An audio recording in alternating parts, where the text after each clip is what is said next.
Positive Day Delivers. This is Dr. Gigi Disunga from I Can Change Project. Magandang umaga sa lahat ng mga delivers natin. And sa first time po tayo mapanood sa YouTube channel, thank you very much. Please subscribe, click mo po yan, Dr. Gigi Disunga. And sa lahat gusto magpa-vote sa atin, online or personal, and if you want to start, advertise, or improve your business, and if you need speaker per seminar, message ka lang 0939-525-4311 or sa aking FB page, Dr. Gigi Disunga. Alright, so ang topic natin ngayon, tapos na tayo ng weekly devotion, second vlog natin today. Yan ang mission natin sa buhay, mag-vlog. Alright. So, ngayon ay, katatapos lang. So, sana mapanood niyo yung aking in-upload. Inspired by the message of Pastor Stephen from Elevation Church. When God wants you to stop. Alright. So, stop muna tayo. Okay? So, ngayon ay, may tanong sa atin na nagme-message sa atin. Ilan lang naman, di naman ganun karamihan na, Doc, practical ba na magnegosyo after COVID-19? Kasi sabi ko nga sa inyo, yung tanaw natin, stop using your today's strength, fighting tomorrow's battle. Okay? Kasi si Lord nang bahala sa atin eh. Siya nang magtatawid sa atin to the other side. Okay? And nandun na tayo. Tapos na ni Lord, tapos na lahat ng to. Positive tayo na lahat tayo will get through with it. Okay? So matatapos natin, matatawid natin lahat ito. Alright? So, ang tanong na natin ngayon, nakatawid na tayo, sabi nga di Stephen Covey, di ba? The 7 Habits of Highly Effective People. Begin with the end in mind, right? So, tumanong tayo sa dulo, may gamot na yung virus, nandun na tayo lahat, nakatawid na, walang naiwan. Okay? Alright, so ang tanong ngayon, dahil nandiyan na tayo, nakatawid na tayo, we survived this, dapat bang mag-business after ng COVID-19? Alright? Tanong yan kasi, practical ba? Kasi nga, di ba, sabi nila ngayon, wala nang perang tao, di nakapagtrabaho and everything. Pero my answer is, dapat ba na magnegosyo ka? Okay? Ngayong, after ng COVID-19. My answer is a big yes. Yes, you should start your own business. For, how many reasons I listed here? For 6 reasons. 6 reasons why you should start your business after COVID. Immediately, after ng COVID. Huwag ka nang marami kang palampasin, magre-reflect. Ngayon yung pagre-reflect, after ng COVID, action na tayo, okay? So, pagpasalamat tayo sa Panginoon, celebrate ng konti the family, then, action na. Sabi ko nga kanina, katatapos ko lang tawagan kapatid ko yung, sabi ko, after this, meron tayong awarding ceremony sa bahay. Awarding ceremony para sa dalawa kong kapamilya, kapatid at pamangkin. Sabi ko nga sa kanya, nag-joke ako para sa mga committed. Joke pero, hanga talaga ako sa dalawa kong member ng pamilya na to talaga. Commitment. Sabi ko nga sa nanay ko, kasi syempre si nanay nag-worry sa health nila, tapos yung kapatid ko nga, may anak siyang dalawa. Sabi ko, Nay, kasi ganun sila, pinalaki sila sa commitment. Sabi naman ng ate ko, nung nag-pledge sila, when they got their license, nangako sila eh. Di ba? Nag-capping yan, Nightingale's Pledge. Nangako sila sa harap ng sambayan ng Pilipino that they are going to do their duty. That's commitment. Okay? So, meron kaming awarding. Okay. So, yan. Magse-celebrate kami. Nakaset na ang celebration ng pamilya ko. May stage kami sa labas. Okay? So, ganun talaga. Tumingin na tayo sa positive. Mga kapatid, let's do the positive. Okay? Number 1, why you should start your business after COVID-19. Yes, because, yan, ang daming needs ng tao ngayon eh. Ang dami nating needs ngayon eh. Gusto nating mag-gym, so kung gym ka, business yan, lahat na yan, magpunta sa gym, nagsitaba tayo, di ba? Gusto nating kumain ng iba, magtayo tayo ng restaurant, yung food natin, ituloy natin. They want to relax, they want to do something. Basta gusto nilang gumalaw, di ba? Yung mga tao ngayon pa lang, may plan na eh, di ba? Gusto nila lumabas ng bahay. Pag lumabas ng bahay yan, kailangan nila business establishment. Okay? So, everybody needs to do something. Maraming needs yan. Gamot, damit. Siyempre, gusto nila magsuot ng bago kasi nga, celebration, di ba? Ito yung second reason natin, okay? So, yung una, they need something. Second, people will go to celebration. They will celebrate. Kagaya ng family namin, we will celebrate. And pag nag-celebrate kami, kailangan namin ng mga kapartner na business. Kailangan namin bibili ng ganito.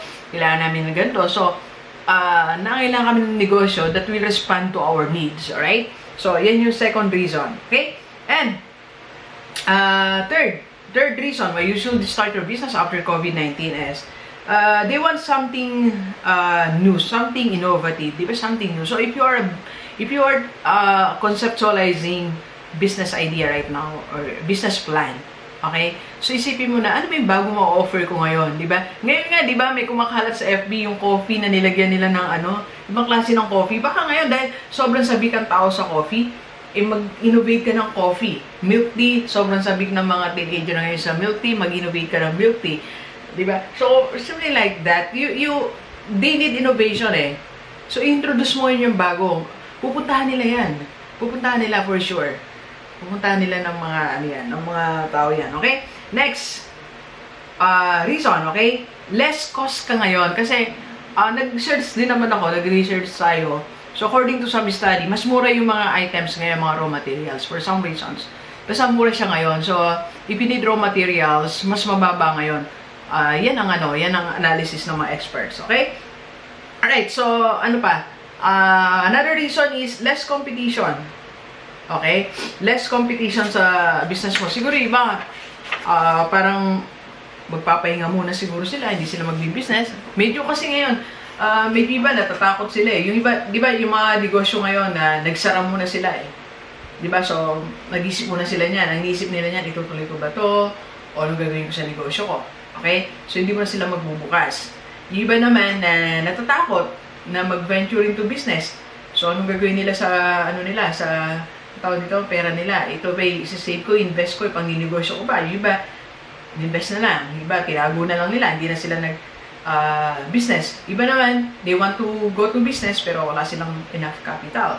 They don't want to loan money. Pero kung ako sa'yo, you loan money for your business. Okay? So, ang dami nilang agam-agam. Ikaw ngayon, mag-start ka ng business. Okay? Sabi nga, di ba, you leave the 97%, follow the 3%. Or may isa pa ako na rin na rule, the 95-5 rule. That is, doing what's the 95% of people don't want to do. They don't want to do business right now. Pero gawin mo, sundin mo yung 5%. So, less competition. Konti lang ang nagda-dive ngayon eh. Konti lang nagda-jump. Alright? Next reason why you should start your own business is people need your services. Okay? They need your services. Ang dami ngayong gusto magpagupit, magpakulay, papagupit ako. Isa sa mga listahan ko ngayon, papagupit tayo. Okay? Magpapagupit tayo, magpapamanicure tayo, magpapedicure tayo. Iba magpapa-spa, magpapa-massage, magpa-relax.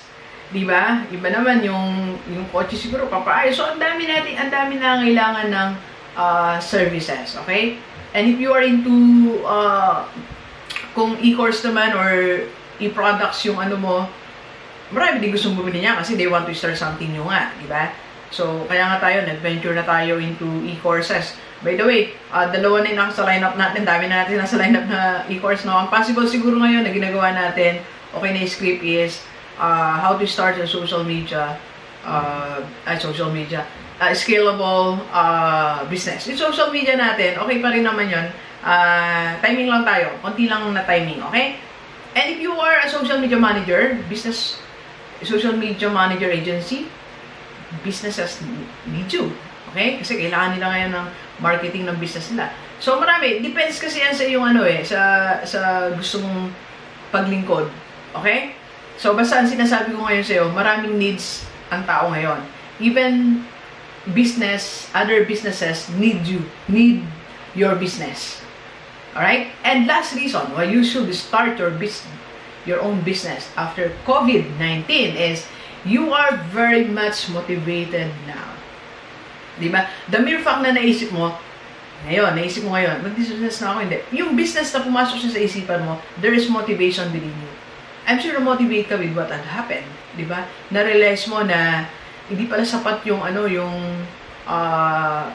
one source of income lang. Yung no work, no pay. So you should start your business. Para in crisis like this, marami pang darating sa atin that in any form, in different form siguro. So at least kung meron kang negosyo, kasi pag may business tayo, it will give us bigger amount of income. So meron tayong pang emergency funds, makapag-allocate tayo dyan. So Ibig sabihin, meron pa rin tayong, meron tayong pera in times like this for you and for your family and for other people na gusto natin tulungan, okay? So, after ng COVID-19, lahat tayo high ang spirit. Lahat tayo may pangako sa sarili. Lahat tayo motivated, okay? So, don't let that motivation na mabaliwala lang. If you want to start it, go. Start it. Strike. Okay? Strike while the iron is hot. Pag naisip mo siyang gawin mo siya, gawin mo. Diba? Isa yan sa mga learnings natin ngayon eh. Diba ang dami nating realizations ngayon? Gusto natin maging mas mabait na ngayon, mas maging mapagpatawad na ngayon, diba? Ayaw na natin ng kasalanan ngayon, ayaw na natin ng kaaway. Diba ang dami? Gusto natin something new. So, samantalahin natin yung spirit na yan. Okay? Start your own business. After COVID-19, my suggestion, start your own business. Okay? Kung meron ka namang negosyo, time to innovate it. Isa-isa natin yung vlog natin yan mamaya. Okay? Alright, so kung, Doc, hindi ko alam kung paano. Okay, so syempre, tuloy-tuloy pa rin natin consultancy business. So, I can mentor you, I can be your coach, and I can be your consultant. Okay? Alright, so please share this video sa lahat ng kaibigan natin. Kahit OFW o dito sa Pilipinas, para sama-sama tayo mabago at mula natin buhay. Thank you very much, GTverse. Enjoy the rest of the day and let's go, let's go!